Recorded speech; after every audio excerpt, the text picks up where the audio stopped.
The Science of Mind by Ernest Holmes, February 24th, read by Jean Perkle. Chapter 7. Summary of Part 1. The Nature of Being. There is a universal presence that acts as though it were intelligent, and we may assume it is. There is a universal intelligence acting as law. We may also assume this to be true. There is a formless stuff in the universe, forever taking form and forever changing its form. This we may accept as being self-evident. We have every reason to postulate a threefold nature of the universal being, which we shall call spirit, soul, and body. We shall think of spirit as a great actor, soul as a medium of its actions, and body the result of its action.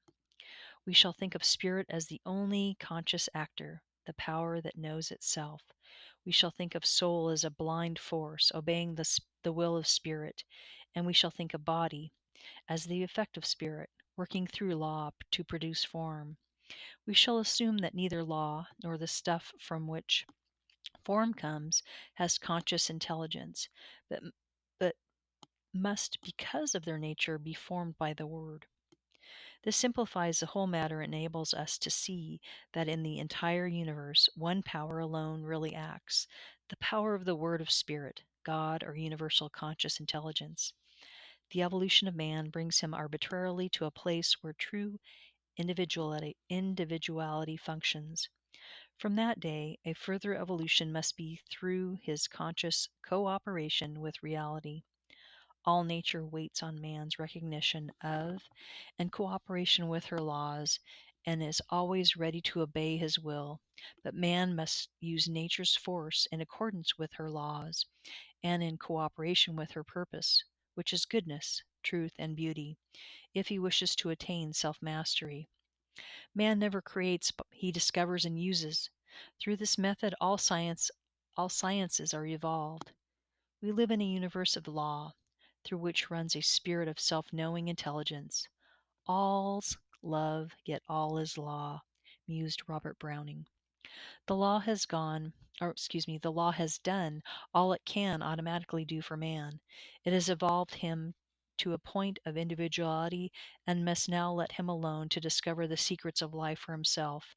Man is potentially perfect, but free will and self choice cause him to appear imperfect.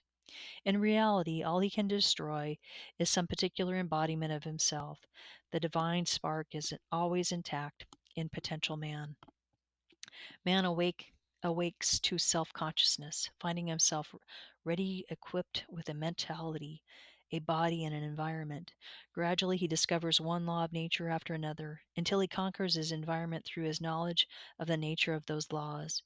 Everywhere he finds that nature does his bidding, insofar as he understands her laws and uses them along with the lines of their inherent being. We must first obey nature, and she will then obey him. Man discovers his ability to think and realize that from within there comes a reaction to his thought. He can think consciously, and mental law acts upon his thought, and his physical body is affected by his thinking. He next discovers that he can think for others, causing a corresponding action in and through their bodies. In this way, he discovers a mental medium through which thought operates. He now realizes himself to be a thinking center in a universal mind. Man next discovers that his affairs are primarily a thing of thought, and that being able to think for others, he can also aid in the control of their affairs. He now realizes that everything in the visible world is an effect, that back of all effects are ideas, which are the real cause of these effects.